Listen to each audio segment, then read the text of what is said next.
lectura de su semblanza curricular a las personalidades que estarán participando en esta mesa. Primeramente me permito presentar a la doctora María Solange Mateo Ramírez. Ella es egresada de la Escuela Libre de Derecho y tiene un doctorado en el programa Estado de Derecho y Políticas Públicas por la Universidad de Salamanca, España. Cuenta con el grado de Salamanca y la cátedra Jean Monnet por esta misma universidad. Su área de especialidad consiste en el derecho a la privacidad y la protección de datos personales, así como las implicaciones jurídicas de las tecnologías de la información y comunicación. Es autora de diversas publicaciones nacionales e internacionales en la materia. Asimismo, ha sido ponente en múltiples foros en diversos estados de la República Mexicana y en otros países, entre los que cabe señalar Nicaragua, Colombia, Uruguay, Estados Unidos de América, Canadá, España, Francia, Sri Lanka y Túnez. Ha sido profesora en distintas universidades de alto prestigio en México y cuenta con más de 15 años de experiencia docente. Se ha desempeñado como miembro del Consejo Editorial de Procesos Judiciales en el periódico Reforma, del Consejo Consultivo de Voz de Político AC y del Consejo Consultivo de la Asociación Internet MX. Actualmente es directora de la División de Estudios Jurídicos del Centro de Investigación y Docencia Económica CIDE, miembro del Sistema Nacional de Investigadores, distinción que otorga el Consejo Nacional de Ciencia y Tecnología CONACYT. También es miembro del Comité Científico de la editorial Tirant-Leblanc, ediciones de la Universidad Salamanca, España, también del Consejo Editorial de la revista académica Estudios en Derecho a la Información del IUNAM y del Consejo Asesor de la Red por la Rendición de Cuentas. Asimismo, actualmente preside el Consejo Consultivo del INAI y es investigadora líder en Derechos Digitales del Centro de Política Digital para América Latina del Centro Latam Digital. Es así como pido un aplauso para la doctora María Solange.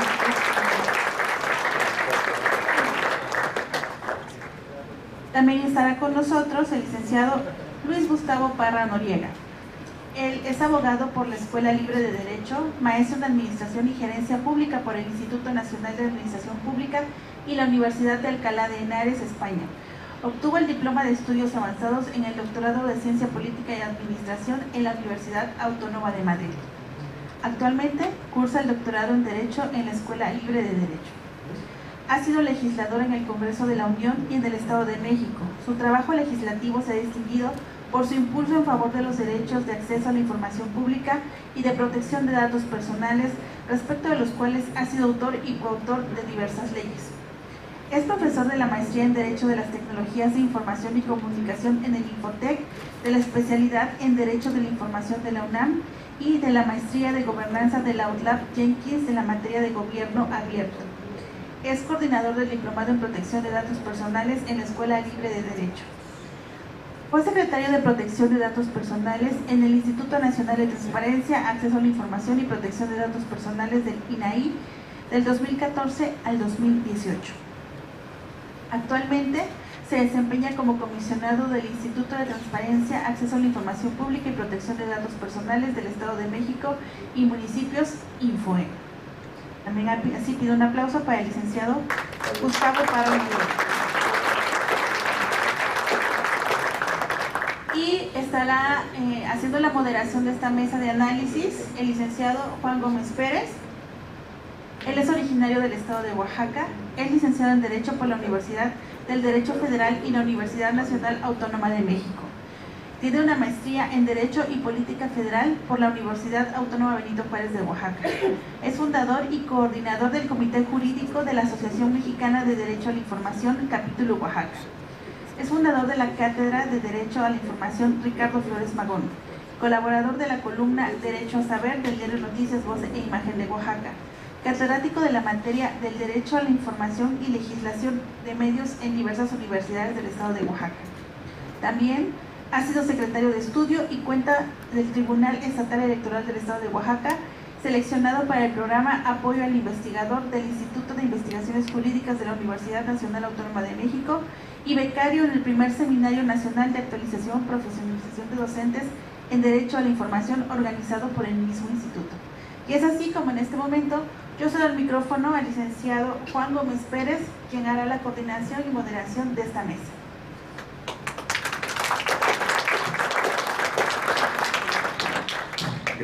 Gracias por aportaciones y como ya lo hemos mencionado, igualmente pues, siempre reiterar la hospitalidad y la apertura de la Universidad Autónoma Benito Juárez de Oaxaca, que de alguna manera es el espacio de todas las oaxaqueñas y oaxaqueños.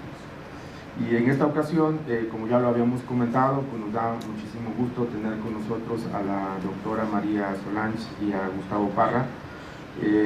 Creo que, como ustedes ya lo escucharon, sus trayectorias, sus antecedentes académicos, su activismo también en los temas de derechos humanos, particularmente también en la protección de datos personales, los temas de transparencia, acceso a la información, nos va a permitir esta mañana poder tener una conversación bastante interesante, ¿no? Y poder abordar de alguna forma también pues distintos tópicos que están relacionados con la protección de datos personales. Como ustedes ya lo saben, prácticamente estamos en los primeros años, ¿no?, de aplicación de la nueva Ley General de Protección de Datos Personales.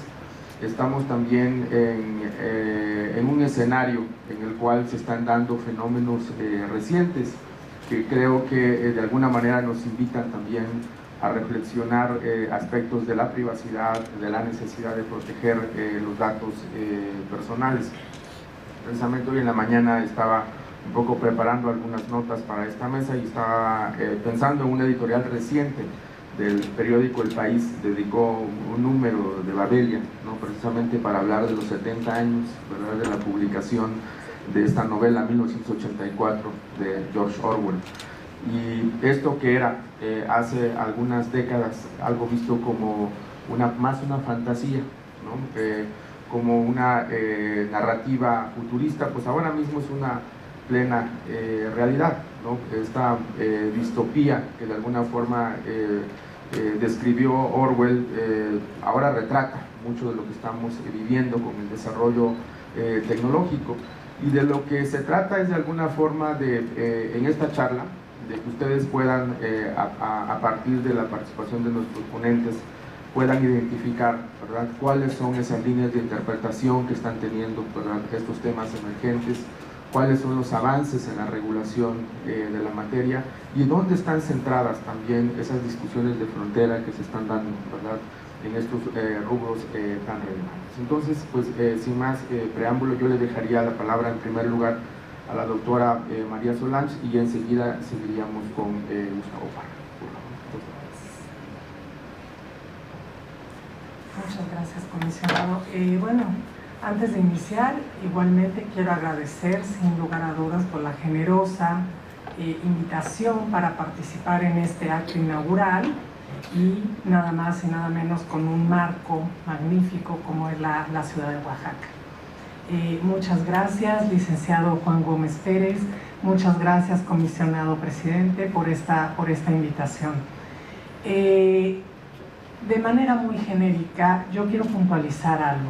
Lo cierto es que hace muchos años un profesor de Derecho Civil me decía que una de las materias torales del derecho era la materia contractual.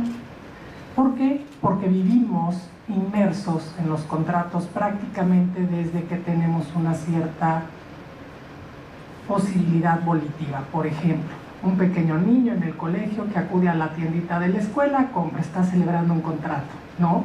Hay un tema de capacidad, en fin, pero lo que les quiero decir es que esa es la realidad que vivimos el día de hoy con el tratamiento de datos personales. Prácticamente todos los días nuestros datos personales son tratados. Desde que mandamos un mensaje por el chat, enviamos un correo electrónico, abrimos Netflix, entramos a una dependencia gubernamental, caminamos por las calles, ya hay cámaras de videovigilancia, en fin, es una realidad el día de hoy en todos los sentidos y la tendencia va a un notable incremento. Este es el punto y esta es la relevancia del tratamiento de datos personales. ¿Por qué? Porque no solo es una cuestión en la que estamos inmersos todos los días, sino que los efectos e implicaciones del indebido tratamiento de datos personales pueden ser gravísimos. Desde efectos, digámoslo, minimalistas, como podría ser la publicidad indeseada, hasta efectos como robo de identidad, facilidad para la comisión de delitos, en fin. Y esto no solo atañe evidentemente al sector privado, es fundamental para el sector público, el adecuado y correcto manejo de tratamiento de datos personales. ¿Por qué? Porque de eso depende muchas veces nuestra seguridad. Eso es lo que está en las manos de los servidores públicos. Dependiendo de sus funciones, el tipo de información a la que tienen acceso es inmensa. Y en ese sentido, pensemos, por ejemplo, y nada más para mencionarles ejemplos, no solo es recabar la información, piensen ustedes, cumplen con esa función. Muchas veces, en un gran número de casos, el número de información que solicitamos es mucho mayor a la necesaria. Por si se llega a necesitar, no, es que precisamente la idea es esa, no es por si se llega a necesitar, es pidamos aquella información que es estrictamente necesaria para el cumplimiento de nuestras funciones. ¿Por qué? Porque mientras más información tengamos, más responsabilidad tenemos. ¿Y qué tipo de información estamos solicitando? Por ejemplo, ¿es necesario el saber el estado civil de una persona para inscribirse a un diplomado? Pues no. Sin embargo, hay formatos que sí te piden el estado civil. ¿Cuál es el motivo? ¿Es necesario saber su estado o su posición socioeconómica? En algunos casos sí, dependiendo de la función, por ejemplo, en el tema de programas sociales, factiblemente, pero en muchos casos no. Y ese es un primer punto de partida, desde la propia recolección de los datos personales. Posteriormente viene la gestión, y ahí es donde quizá vamos a encontrar la mayor complejidad técnica, porque tanto la Ley General de Protección de Datos Personales en posesión de sujetos particulares, sujetos obligados, como la legislación ya armonizada en cada entidad federativa, incluyendo el Estado de Oaxaca, impone muchos deberes y obligaciones en el tratamiento de esa información. En nuestras manos está todo el ciclo de vida del tratamiento de los datos personales. La recibes. ¿Quién tiene acceso a esa información? ¿Cómo la documentas? ¿Qué medidas de seguridad adoptas para evitar accesos no autorizados, pérdida, destrucción de la información? Y un punto fundamental que muchas veces nos pasa desapercibidos. Cuando esa información cumple su finalidad, ¿cuáles son tus procesos? Por un lado, de baja documental, conforme a la Ley General de Archivos, pero por otro lado, la supresión de la información en términos de datos personales. Y aquí mi primera pregunta sería, ¿cuántos de ustedes realmente tienen en su oficina una trituradora de documentos físicos que cumple con las características técnicas para desechar y suprimir la información? Es enorme la cantidad de documentos con información personal que aparecen en los basureros. Y muchas veces ni la molestia de haber cortado en pedazos el papelito, cosa que por cierto es indebida. Hay características técnicas para desechar esa información. Pero a veces son los documentos íntegros, a veces hasta con los datos de las cuentas financieras de las personas. Estado de salud, análisis psicométricos, en fin, es muy serio el tema, es muy serio. Hay gente, hay empresas que actualmente se dedican a eso, a recolectar información de la basura para armar todo un perfil específico y determinar objetivos. Y eso es en el plano, les estoy hablando en el plano físico. ¿Qué pasa cuando pasamos entonces al ámbito automatizado? Y en el ámbito automatizado también hay cuestiones muy serias.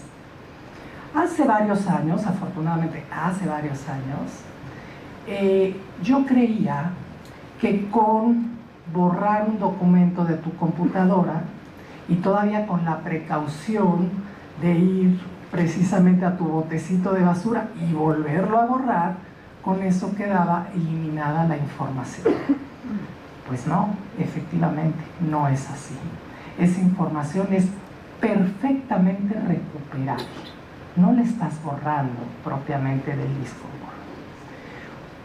¿Por qué? Porque hay incluso ya programas gratuitos en línea que te permiten recuperar esa información que según tú ya habías totalmente eliminado. Fíjense de qué estamos hablando. ¿Y qué pasa con las dependencias gubernamentales? ¿Qué pasa con los equipos de cómputo que terminan su vida útil? ¿Cómo te deshaces de ellos? ¿O los vendes? Y siguen circulando, y ahí está esa información. Una vía, digamos, sí muy segura es sobreescribir sobre los archivos. O sea, cuando tú tienes un documento, la única vía, digamos, hay varias, pero una vía muy segura para eliminar esa información es sobreescribir en ese mismo archivo. No tiene que ser manual, también hay programas especiales para hacer esa sobreescritura.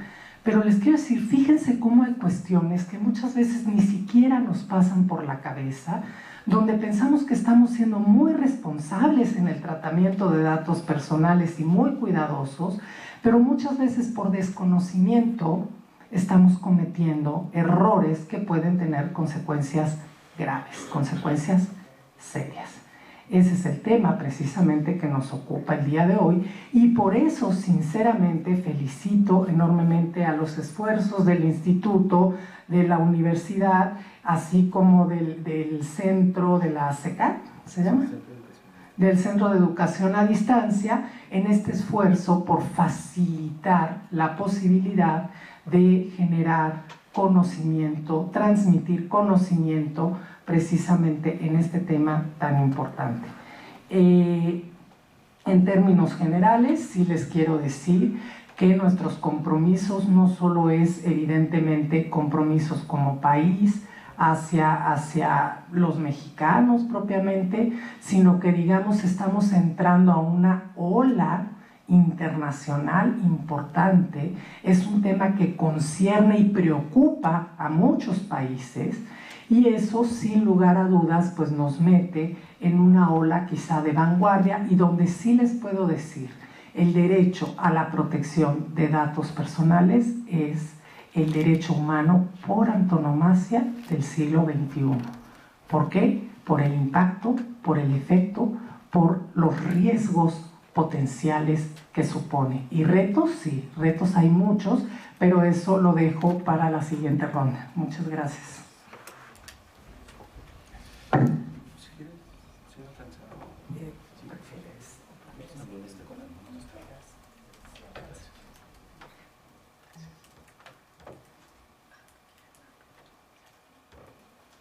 Entramos. Muy bien, muchas gracias. Buenos días a todas y a todos. Me da mucho gusto estar aquí el día de hoy. Agradezco la invitación al Instituto de Acceso a la Información Pública y Protección de Datos de Oaxaca, a su presidente Francisco Álvarez, muchas gracias, y al comisionado Juan Gómez, que nos hacen pues esta invitación, y con mucho gusto de acudir a esta inauguración del diplomado, que lo felicito, y realmente, como dice el comisionado Juan, pues se ponen ustedes también en esto a la vanguardia, ¿no? En todo lo que implica la profesionalización de los servidores públicos, y bueno, no sé si también con la intención de que muchas personas adicionalmente, que a lo mejor no son en este momento funcionarios públicos, puedan prepararse y estar listos para a lo mejor asumir el reto más adelante de convertirse pues en responsables, en oficiales de protección de datos personales o alguna otra actividad. Pero lo importante es que se asume ese compromiso, y además con la colaboración de la universidad y de este centro, que pues creo que es muy relevante. Pues felicidades por por ese esfuerzo y esperemos que fructifique, y pues ya estaremos seguramente haciendo a lo mejor intercambios, ¿no?, académicos y recíprocos entre todas las instituciones que también en nuestro caso podemos a lo mejor invitar, y pues estar aquí en Oaxaca seguramente siempre es una buena idea. Pues en mi caso, no sé si por ahí se pudiera poner la presentación para si la quieren seguir. Rápidamente,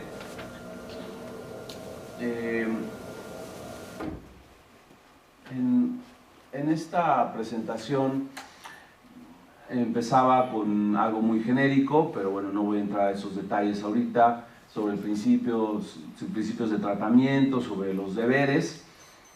En sí son un reto, cumplir esos principios y esos deberes. Es la columna vertebral, es el alma de nuestra materia, los principios y deberes. 8 principios, 2 deberes son los que tienen nuestra materia, tanto en el ámbito público como en el privado. Y digamos, dentro de los estándares internacionales, pues son esos principios los que en la mayoría de las legislaciones en el mundo pues se tienen. Nunca los pierdan de vista, por eso los traje y por eso siempre los pongo, porque en realidad son... Voy a ponerle aquí, ¿verdad? Siempre es importante cualquier decisión que tomen en materia de protección de datos personales, siempre véanla con el espejo, con la mira de los principios y deberes. ¿Los estoy cumpliendo? ¿No los estoy cumpliendo? ¿Estoy dentro del espíritu de esos principios?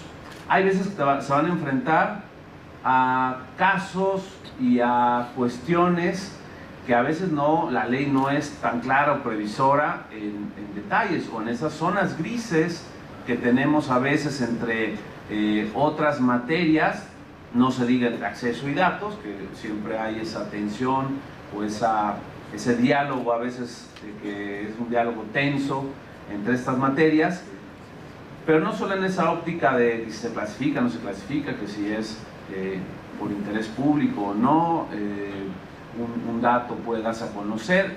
Eso, por supuesto, ayuda, pero sobre todo ya entrando a la materia como tal de protección de datos personales, es muy importante.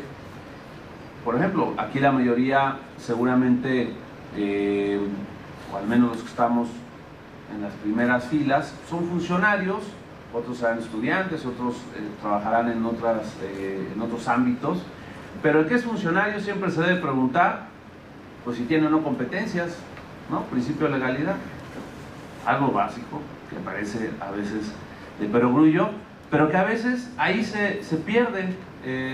Si no se hace el análisis inicial, pues te vas, como dicen, al monte y no empezaste por lo básico. Y así nos ha tocado, cuando me tocó estar ahí en el INAI, muchos casos que el análisis inicial del principio de legalidad no pasaba, digamos, la prueba. No pasaba, no tenían. Y en cosas tan, a veces, increíbles. Yo recuerdo el caso de cuando hicimos la verificación a lo que es ¿se acuerdan de este asunto de la televisión digital terrestre? Cuando empezaron a regalar teles por el apagón analógico. Bueno, lo comento porque es público, ya las conclusiones son públicas, pero la Secretaría de Comunicaciones y Transportes, ¿no? Gobierno federal, se supone que son ahí todos muy pues, leídos y escribidos, ¿no? Bueno, dijeron, a ver, Cedesol, pásame todos tus padrones. Hicieron una mezcolanza de alrededor de 12 padrones y sacaron 11 millones de registros de las personas más vulnerables en este país. Imagínense el riesgo y ahora sí que la sensibilidad de esos datos. Ya nada más por ese enfoque socioeconómico. Y se lo mandaron a la SCT. Cuestión que no tenían esa competencia de principio de legalidad de entrada. No estaban autorizados a hacer eso. Porque esos datos no se recogieron con la finalidad, principio de finalidad, de mandárselas a la SCT y estar regalando televisiones. Fueron para el programa social que se había recabado. Pero no solo eso, la SCT además cometió otra serie de errores. Por ejemplo, si se iba a tratar, porque además para entregar las televisiones por rendición de cuentas, por transparencia, muy bien, les pidieron a todos los que les entregaban las huellas, datos biométricos, para identificarse, que fuera. Luego ahí en el camino hicieron una serie de tonterías, porque podías recogerlo con un representante. ¿Y a quién creen que le recababan las huellas? Al representante. Y ese no tenía nivel en el entierro, nomás así que pasó y le dijeron, oye, ve por la tele, sí, órale. Y ahí me la traes el vecino, el compadre, el sobrino que estaba por ahí. Imagínense. Pero ¿saben lo peor? Es principio de consentimiento. Al tratarse de datos biométricos, los datos biométricos, el criterio ha sido de interpretación, son datos sensibles. Y por lo tanto la ley exige que haya un consentimiento expreso y por escrito para que te recaben esas huellas. Pues ¿qué creen? Que se les olvidó pedir el consentimiento. No pidieron el consentimiento. Firmaron de que recibían la televisión y no sé cuánto, pero eso no fue el consentimiento. Entonces, y ahí nos vamos con, ya, porque les platico, después la SCT, toda esa información, se la regresó muy amablemente a la Sedesol, con huellas y toda la información biométrica. ¿Y por qué la Sedesol iba a tener esa información, esa base de datos? ¿En dónde decía que podía tenerla? Principio de legalidad. Entonces, ese es el principal reto, y yo por eso siempre los pongo así, que tenemos que ver. Hay muchos retos de implementación de las leyes y muchas cosas, pero lo primero es conocer y cumplir los principios, no se digan los deberes, en este mundo que corre, y ya nos contaba ahorita la doctora Maqueo, pues lo que implica ese ciclo de vida de los datos, la seguridad en sí misma, desde que la recabas, pero también cuando lo desechas, con un borrado seguro de la información. Esos plazos de conservación a veces ni siquiera se establecen.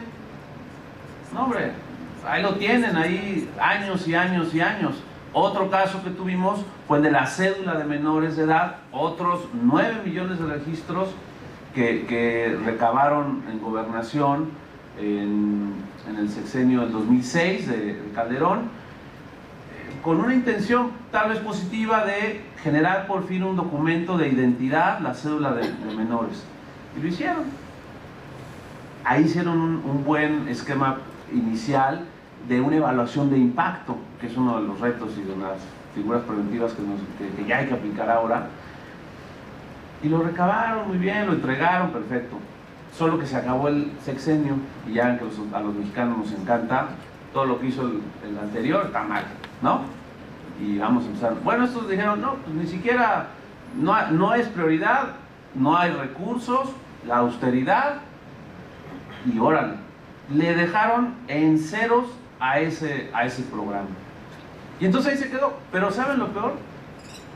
Que se quedaron toda esa información súper sensible, porque eran menores de edad, se quedó volando. Por allá los maletines de información biométrica, porque además ahí a los niños hasta el iris les recabaron.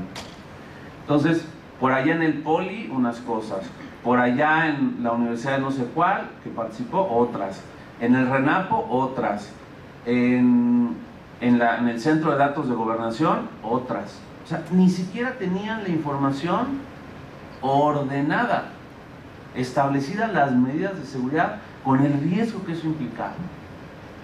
Pues porque ya no había dinero, ¿no? Ya no había dinero. Bueno, pues todo un show tuvimos que entrar a una verificación, hacer una serie de cosas, dictar medidas cautelares, no sé cuánto, y al final Gobernación decía, no, pero aquí tengo la información, ¿por qué? Pues por lo que se ofrezca, aquí lo vamos a usar, tenemos varias ideas de usarla. A ver. Solo puedes usarla para el SNIP, para el Sistema Nacional de Identificación. Solo para eso. A eso te autorizó los padres de familia o el tutor para recabar esos datos, esos niños. Solo para eso. Oye, pero no se puede hacer nada. Pues tuvimos que establecer un bloqueo primero de los datos y dictar esas medidas, y le dimos un plazo de 1 año a Gobernación. Es como un estate quieto el desbloqueo, así, ya que lo recabaste, además tuviste que establecer medidas. Tienes 1 año para decidir si esa información la vas a usar realmente para el SNIP, y si no, adiós, a borrarla. Pues la tuvieron en su mayoría que borrar. Hay algunos registros ahí que quedaron por algunas cuestiones, digamos, de procedimientos, pero no tenían claro para qué querían esa información después. Y digo, este problema de la visión sexenal. Pero si era una política pública, si era por una lógica de cédula identidad, bueno, pues ahí todo trunco, a medias. Pero ¿saben lo peor? Que no tenían un protocolo de borrado seguro. Por eso me acordé ahorita de este tema. No tenían un protocolo de borrado. No había. De hecho, hubo un caso asociado a todo este tema donde una madre de familia pidió que se borraran los registros de sus datos biométricos de sus menores hijos. Y el INAI concedió la cancelación de esos datos, no de la cédula, que esa ya estaba emitida, pero sí de los registros que habían quedado ahí en los archivos de gobernación. Y fue cuando, dictando las medidas, a nosotros nos tocó verificar que se cumpliera ese tema, pues resulta que justo no tenían un protocolo. Entonces se tuvieron que inventar una serie de acuerdos administrativos, no sé cuánto y no sé qué, para buscar borrar esos datos, que después ya les sirvió para lo demás. Pero imagínense, entonces hay una serie de retos, y por eso hay que pensar antes de lanzar cualquier buena idea, ¿no? Sistema, plataforma, aplicación. Qué bueno que el gobierno tenga buenas ideas, qué bueno que el gobierno abierto, el gobierno electrónico, acercar a los ciudadanos, está padrísimo. Pero piensen antes de implementar esos impactos a la protección de datos personales. Por eso, afortunadamente, esta ley, y dentro de esos son de los retos más importantes que hay, esta ley tiene estas figuras preventivas, que son figuras en donde quien vaya a sacar esta aplicación, sistema electrónico, lo que sea, y que tenga un tratamiento intensivo o masivo de datos, pues se la piense 3 veces, haga la evaluación, vea dónde pueden ser esos impactos y luego se lo someta a los órganos garantes del Estado, o si es federal, pues al INAI. Se tengan 30 días para analizar esas evaluaciones y se dicten las medidas, las recomendaciones. Y entonces los órganos garantes digan, pues mira, está muy bien, o sabes que aquí quítale, ponle, te faltó, etc. Y ya, pues se implemente, y eso nos va a al menos asegurar que se pensó 2 o 3 veces, y que no nos pasen estos casos que les estoy narrando, no en el municipio de, ¿cuál es el más pequeñito aquí de Oaxaca? Magdalena, Quijote. No en la Magdalena, que a lo mejor ahí no va a ser tanto el reto de implementación.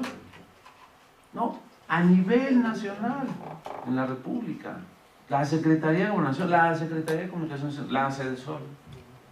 O sea que nadie está exento, Nadie está exento de equivocarse, pero si la ley nos da las herramientas, usémosla. Termino esta parte con esta lámina. 85% de los encuestados dice saber que tenemos derecho a la protección de nuestros datos. Sin embargo, 62 dijo que no conoce ni sabía que había una ley de protección de datos. Este es un gran reto y es el primero por el que tenemos que seguir trabajando, sobre todo los órganos garantes, los funcionarios públicos. Esto es del 2018, o sea, no hace mucho, ¿verdad? El año pasado. 50% de los encuestados nunca ha oído hablar del INAI, menos del INFOEM y del IAP, tal vez, o por ahí. O sea, sí tenemos un problema ahí de conocimiento del derecho, de que es un derecho de los más nuevos, tiene apenas 10 años que se reconoció en nuestra Constitución. Entonces el mexicano medio intuye, medio dice, oh, pues sí, tengo derecho a que mis datos estén protegidos, pero no sabe ni que hay ley, o la mayoría no sabe, y la mitad sabe que hay una autoridad. Y pues por supuesto la preocupación está siempre presente en este sentido. Bueno, le seguimos ahorita. Gracias. Gracias. Bien, muchas gracias a la doctora María Solange y a Gustavo Parra. Bueno, esta primera ronda, de alguna forma, creo que nos permite pues, acercarnos a eso que les comentaba, ¿no? De alguna forma las preocupaciones, los retos que están ya ahí y que de alguna forma nos obligan a repensar todas estas circunstancias desde la función pública, ¿no? Y en esta parte, para dar pie a esta segunda ronda de comentarios, un poco me gustaría quizás invitar a la doctora María Solange. Ella estuvo a cargo de trabajar la edición de la Ley General de Datos Personales como ENTAP. Ha sido un esfuerzo muy importante para quienes estamos buscando meternos en estos temas, porque creo que ahí está marcada una hoja de ruta, ¿no? En cuanto a señalar, ¿no?, algunos temas emergentes, pero también la convocatoria que hizo de especialistas, ¿verdad?, para que fueran comentando cada una de las disposiciones, pues también es muy interesante, ¿no?, porque también nos permite seguir la trayectoria profesional de cada uno de ellos, los estudios y reflexiones que han hecho al respecto. Pero llama la atención, un poco leyendo algunos aspectos de esta publicación, la Ley Comentada de Datos Personales, la necesidad de este tipo de documentos, dado que estamos frente a una nueva realidad, y eso nos exige evidentemente tener pues un nuevo léxico, ¿no? Hay nuevos conceptos, ¿no?, la portabilidad de datos personales, el cómputo en la nube, lo que comentábamos, las evaluaciones de impacto, las medidas compensatorias, los procedimientos de verificación, etc. Hay toda una nueva realidad que necesita ser nombrada, ¿no?, que necesita ser entendida, ¿no?, y de alguna manera aprovechada. Y en esa parte la ley comentada se convierte, yo creo que uno de los referentes obligados, ¿no?, para quienes de alguna forma estamos tratando de especializarnos en estos temas. A mí me gustaría invitar un poco a la doctora para que nos hablara un poco de cómo se trabajó esta publicación y de alguna forma también de las reflexiones quizá más relevantes que ahí se pusieron, ¿no?, y que nos ayuden también a entender, ¿no?, algunas disposiciones que a veces de entrada parecen un poco ambiguas o que no quedan muy claras. Sobre todo pensando en que aquí la gran mayoría son los que van a tomar el diplomado, en su gran mayoría también son oficiales de datos, ¿no? Y creo que una de las primeras tareas que ustedes van a tener como oficiales de datos es precisamente el tener un plan de trabajo, una estrategia, ¿no?, para ir abordando la agenda de datos personales al interior de su sujeto obligado, ¿no? Y de alguna forma pues el Comité de Transparencia pues va a inclinarse a observar, ¿no?, lo que recomiende, ¿no?, o proponga el oficial de datos personales. Por otro lado, también igual en el caso de Gustavo Parra, creo que él ha venido también enfatizando mucho, ¿no?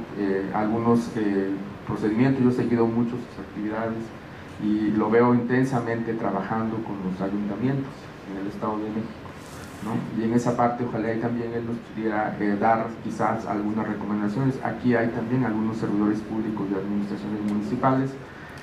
Oaxaca tiene 570 ayuntamientos y efectivamente hay una pluralidad, no solamente en cuanto a números, sino en cuanto a diversidad cultural, en formas de organización, etc. Y aquí siempre en Oaxaca el reto ha sido también cómo bajar, ¿verdad?, todos estos temas en la pluralidad de los 417 ayuntamientos que se rigen bajo el sistema normativos internos para la elección de sus autoridades, ¿no? Y en esa parte también cómo bajar el tema de datos personales en estas localidades pequeñas y también con peculiaridades de organización política y social.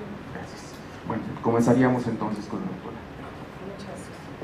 Bueno, muchas gracias. Efectivamente, la ley general comentada, la Ley General de Protección de Datos Personales en posesión de sujetos obligados comentada, fue, digamos, el trabajo iniciativa del INAI, un poco siguiendo el modelo de la Ley General de Transparencia y de Acceso a la Información Pública comentada. Sin embargo, de manera muy incipiente y tratando de comparar ambas obras, lo cierto es que era muy difícil establecer una lógica que fuera artículo por artículo comentado como era la idea original. Nos topamos ante esa dificultad porque finalmente podía caerse en ser o muy repetitivo o dejar un tema fuera que iba ligado con toda la lógica de un capítulo, y esa fue una primera decisión. Una primera decisión es verlo en temas más temáticos, por eso es que los comentarios van por capítulo o por título y no por artículo. Ese fue como un primer reto. Un segundo reto, encontrar a los especialistas en materia de protección de datos personales, porque ciertamente aún en México estamos en pañales.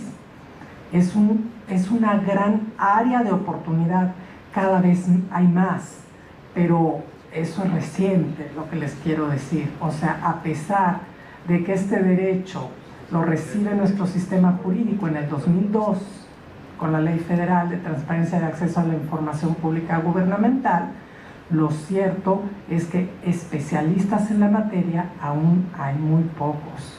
Y ese, insisto, es un área de oportunidad importante para nuestro país.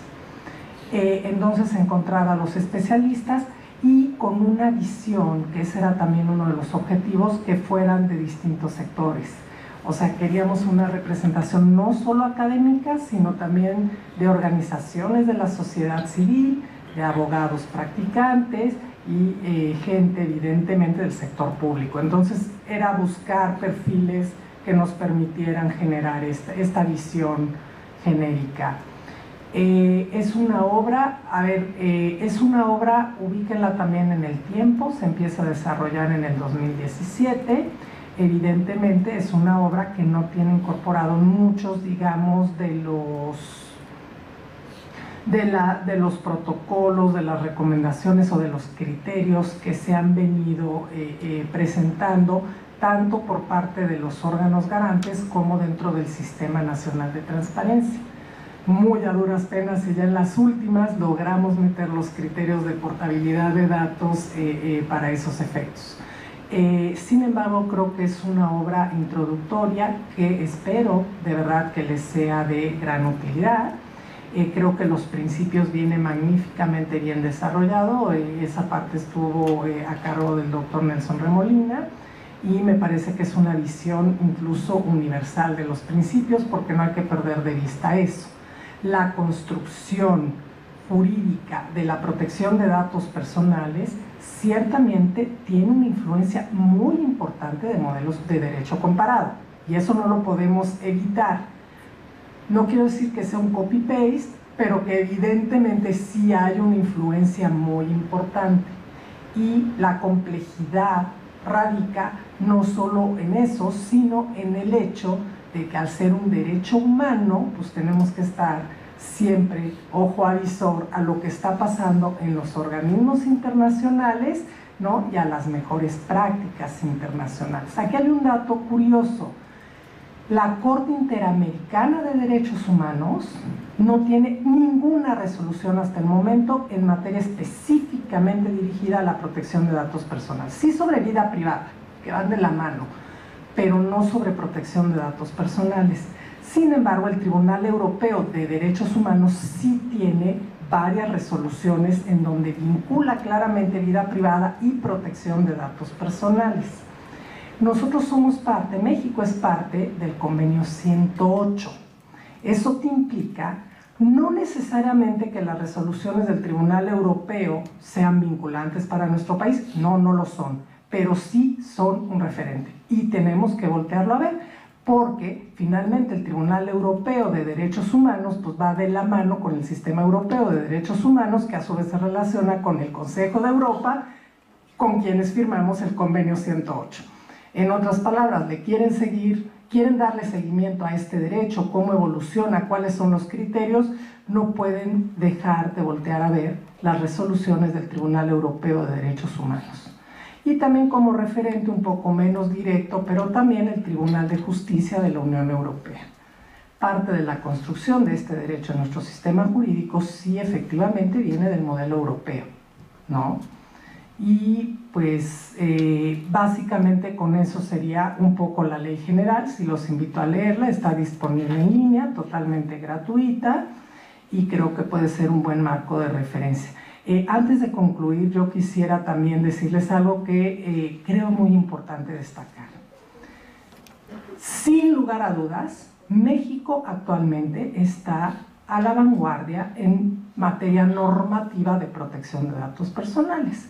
Nuestra ley general adopta los más altos estándares de protección de datos personales, con ciertos problemas prácticos, sin lugar a dudas. Sin embargo, lo que quisiera destacar es que la ley es solo un medio para lograr objetivos socialmente deseables, no es un fin en sí mismo. No basta tener las mejores leyes, es lo que les quiero decir. Estamos años luz de ser los mejores en implementar esas leyes. Ese es el punto que quiero destacar. Y eso, sin lugar a dudas, es un reto compartido. ¿Por quiénes? Por los titulares de datos personales, que somos todos nosotros, por los responsables del tratamiento de datos personales, sujetos obligados, pero también por parte de los órganos garantes y órganos jurisdiccionales. Y aquí tenemos un problema. ¿Hasta dónde logramos un camino homogéneo, coordinado entre las distintas formas de actuación? Y específicamente, y aquí hay un tema que creo que va a ser importante siempre tener en cuenta, es hasta dónde se debe seguir el principio de deferencia por parte de los órganos jurisdiccionales respecto de los criterios que emiten los órganos garantes y que transmiten a los sujetos obligados, porque ahí estamos teniendo una barrera bien importante. El órgano garante puede haber emitido una gran decisión. Tenemos dos problemas. El primero, el órgano jurisdiccional lo echa para atrás. Entonces, ¿ahí qué pasó? Segundo, los sujetos obligados no cumplen. Y entonces se queda la resolución. Hay medidas de apremio, y no son menores, ¿eh? En una conversión estamos hablando de más de 110,000 pesos pagados por un servidor público, no con cargo al erario de tu bolsita. Es fuerte, pero aún el grado de incumplimiento por parte de sujetos obligados, incluso ya de resoluciones emitidas por el órgano garante, es todavía considerable, ¿no? Entonces son como puntos que hay que tener en cuenta y pensar siempre de manera coordinada, de manera integral, y en donde hay una interacción entre todos para adoptar de verdadera efectividad el derecho a la protección de datos personales. Titulares, sujetos obligados, órganos garantes, pero también órganos jurisdiccionales. Gracias.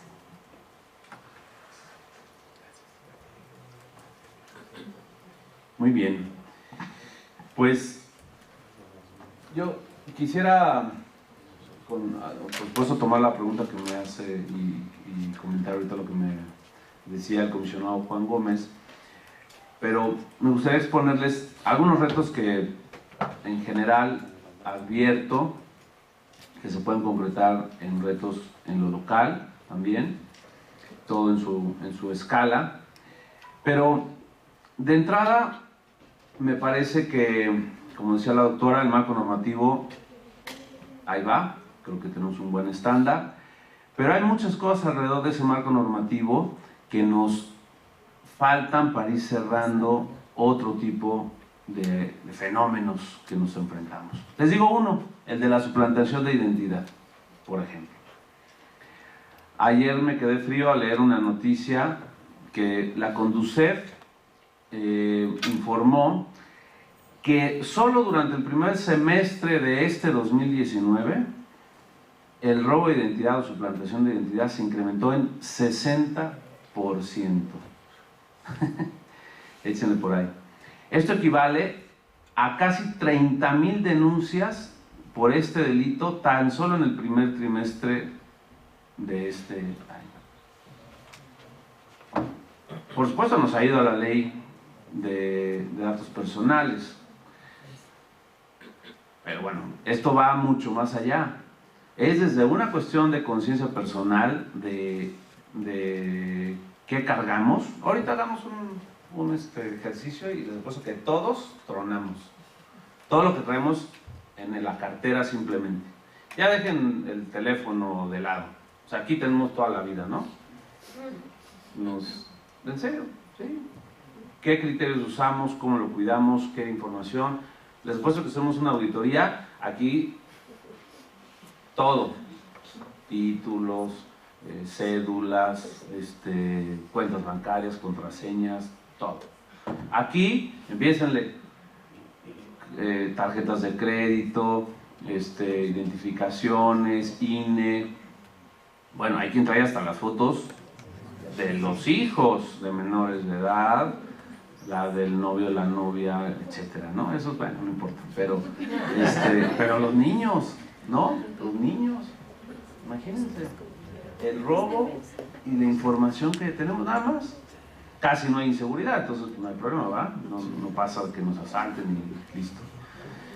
Entonces, pero nosotros nos facilitamos eso, de entrada con nuestra actuación personal.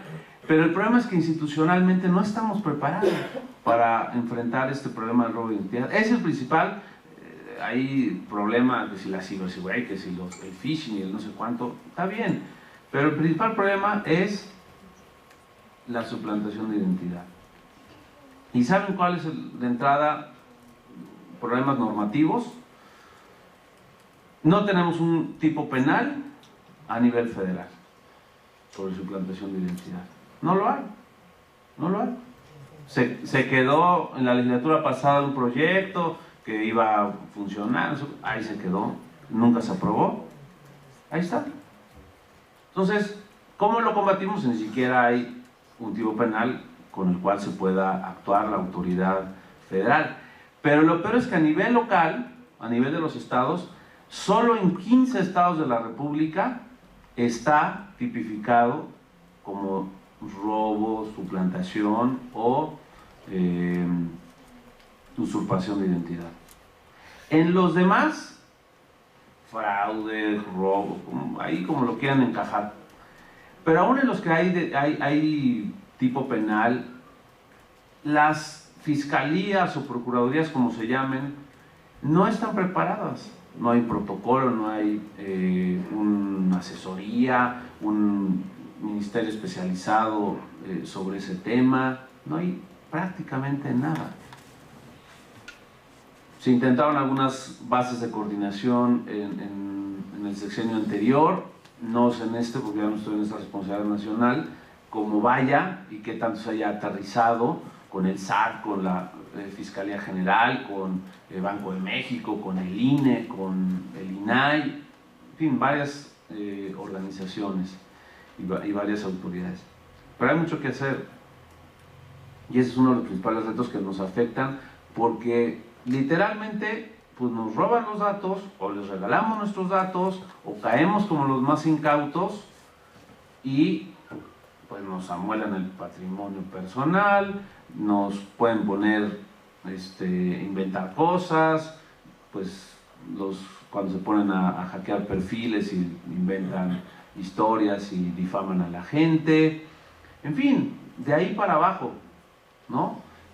Revanchas personales, lo que quieran. Entonces, sí tenemos que fortalecer una cultura de protección de datos como uno de los retos principales en este país, y eso pasa por la difusión del derecho, que eso es lo que estamos haciendo, mi estimado Juan, en los municipios. De entrada, dando a conocer que existe el derecho, porque tenemos que empezar por lo básico, por el ABC. ¿Existe? ¿Para qué? ¿Cuál es el bien jurídico protegido? De eso les hablamos. Es que tampoco se puede profundizar tan a detalle. De entrada, con que logremos eso, ya es un avance. Por supuesto, pues hay que explicar que hay una ley, por supuesto hay que explicar estos 8 principios y deberes, pues empezar de lo básico. Pero ese es el principal reto, la cultura de protección, la difusión del derecho, concientizar a los servidores sobre la información que manejan, como ahorita lo decía también la doctora, lo que piensen cada uno en su escritorio. ¿Cuántos folders tienen ahí? Así, ahí para cuando me acuerden. Y ahí, ¿cuánta información personal hay de ustedes? O lo peor, de los ciudadanos, de quienes tratan datos. Y ahí se quedan toda la noche, ni siquiera los ponen en un cajoncito con llave, para empezar así, la medida básica física. No hay eso. Las contraseñas de las computadoras, ahí se las van intercambiando. Oye, manita, ayúdame ahí para hacer porque el escrito y no sé qué, no sé cuánto, porque ya no llego y no sé qué. Y la tiene la comadre y el compadre y el compañero de junto, o estoy hablando mentiras. Así está, así. O ni siquiera, lo peor es que haya contraseñas, ni siquiera. Entonces, tenemos que ser conscientes. Piensen que son sus datos, a ver si así nos duele, ¿no? Bueno, 9 de diciembre entran en vigor los formatos de las declaraciones patrimoniales y de intereses.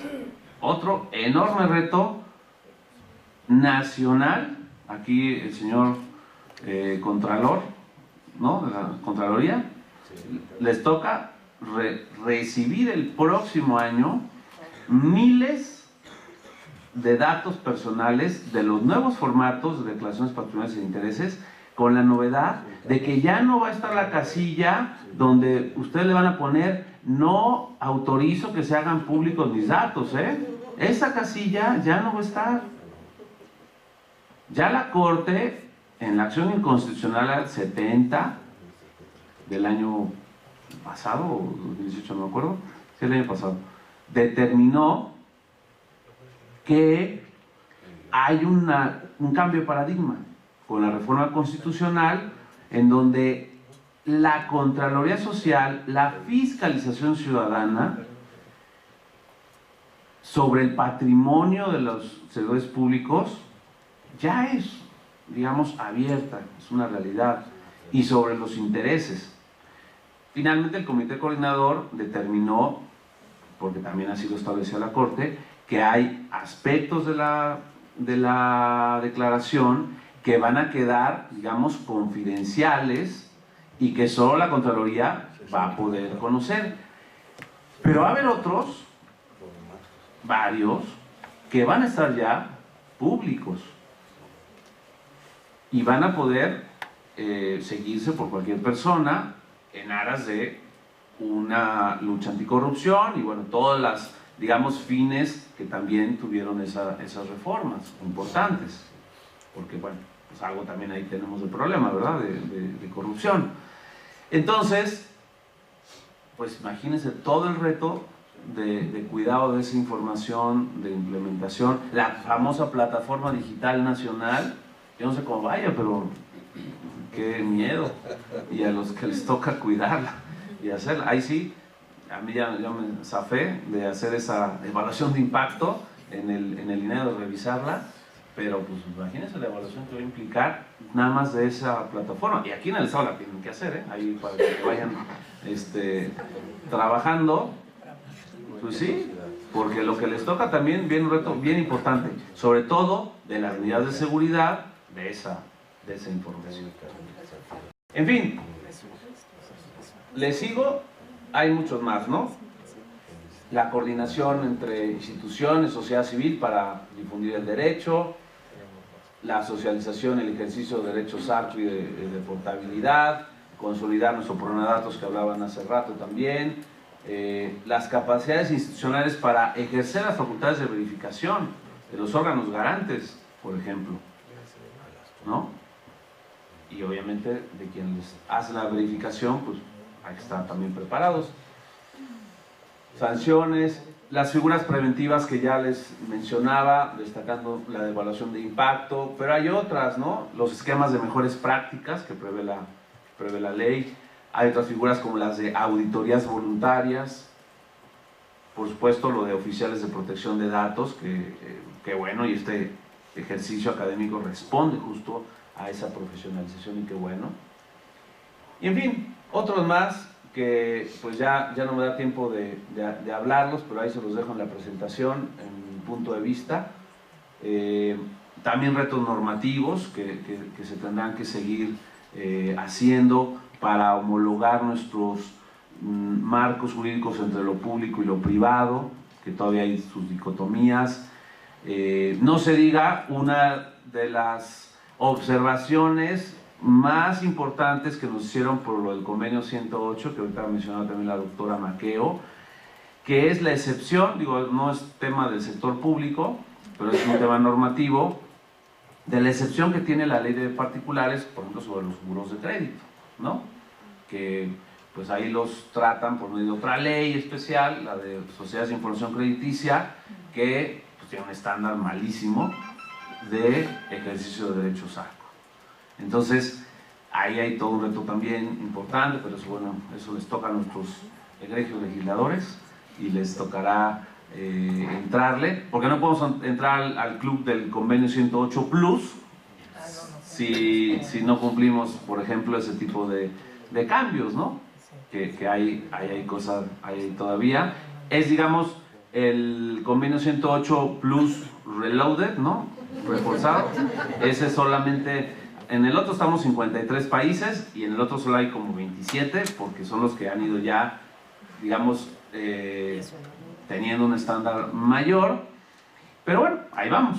Apenas el año pasado entramos al viejito, ahora nos toca visualizar el nuevo y decir qué podemos hacer, sí, para entrarle al plus. Pero bueno, empecemos por lo básico. Empecemos por lo básico, como decía también la doctora, pues qué bonitas leyes, pero el reto de implementarlas, ese es donde está realmente los detalles. Muchas gracias.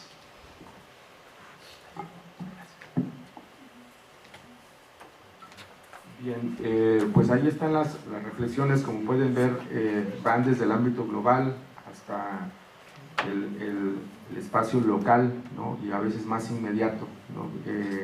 Una realidad institucional que sin duda exige la profesionalización, el ir adentrando en los temas. Hay toda una agenda, ustedes ya lo escucharon, normativa, de implementación, básicamente operativa. Y también algo que está presente ahí, pero que a veces no se dice, es el vertiginoso avance tecnológico, ¿no? Creo que no se equivocó en algún momento un historiador inglés al señalar que el siglo XX había sido el siglo de la tecnología, ¿no? Y hoy estamos de alguna manera pues viviendo las consecuencias, ¿no? De ese avance tecnológico, que sin duda ha sido positivo, ha modificado de manera radical, ¿no? Nuestras vidas, pero también nos ha puesto delante, ¿no? nuevas problemáticas, y una de ellas pues tiene que ver con la protección de datos personales. Pues estaríamos cerrando esta mesa. Da para seguirnos, ¿verdad? Prácticamente toda la mañana hay muchos temas de los que sin duda podríamos seguir hablando. De alguna forma creo que se ha cumplido el objetivo de esta charla inaugural. La idea es que ustedes como alumnas y alumnos de este diplomado, ¿no?, pudieran tener un ejercicio muy rápido de cuáles son los temas que ustedes van a estar abordando, ¿no?, a detalle en este diplomado. En esta parte sin duda retomaremos también la invitación que nos ha hecho Gustavo. Va a ser muy interesante que en posteriores ediciones hagamos también un intercambio, ¿no?, con los esfuerzos que se han hecho en la Facultad de Derecho, de la Libre de Derecho, y también en el Centro de Investigación y Docencia Económica, que ha sido muy importante, y creo que va a ser necesario. En realidad estamos en el inicio, ¿no?, de una ruta muy importante de formación académica aquí mismo en Oaxaca. Necesitamos formar, ¿no?, a una generación de servidores públicos con este enfoque, ¿no?, de protección de datos personales, y creo que estamos dando los primeros pasos. Aquí están también muchas compañeras que van a estar participando como prácticamente como docentes, ¿no?, en el diplomado, y que sin duda también pues agradezco muchísimo su presencia. Pues no me resta más que agradecerle a nuestros invitados, a nuestros ponentes, su presencia esta mañana en la apertura de este diplomado, y también pues nuevamente reiterarles la admiración y el aprecio que tenemos a su trayectoria y a todo el trabajo que viene haciendo. Doctora Gustavo, muchísimas gracias.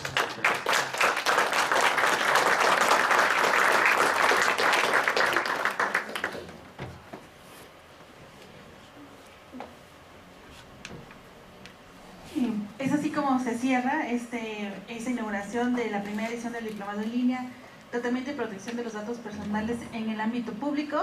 Agradecemos las valiosas intervenciones de quienes estuvieron en esta mesa de análisis, y también agradecemos la presencia de todos ustedes, y como es meritorio, procederemos a la entrega de los reconocimientos.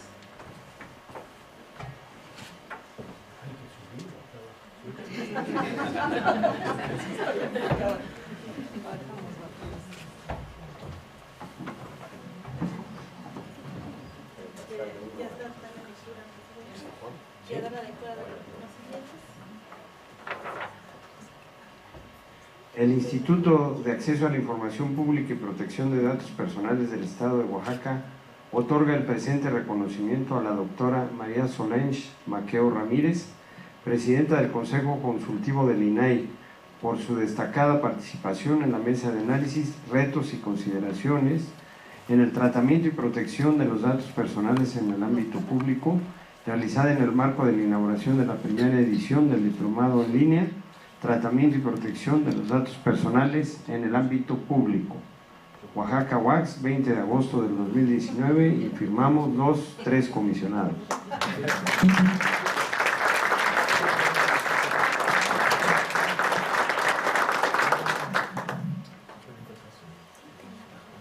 De igual manera también entregamos un reconocimiento al comisionado Luis Gustavo Parra Noriega, también por haber participado en esta mesa de análisis de retos y consideraciones en el tratamiento de protección de datos personales en el ámbito. Gracias, Gustavo.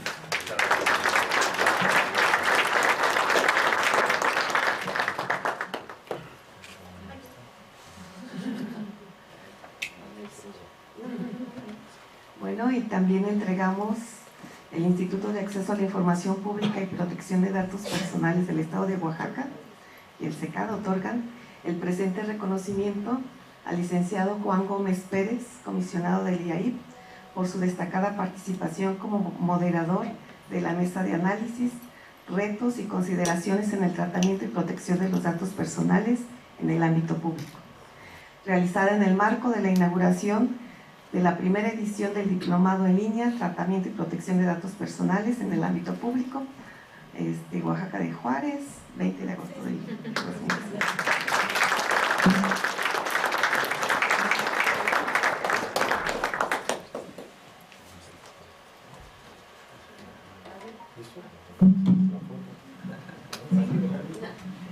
Y así agradecemos la participación de todos ustedes y a nuestras valiosísimas participaciones dentro de la mesa de análisis. Muchas gracias. Buenas tardes.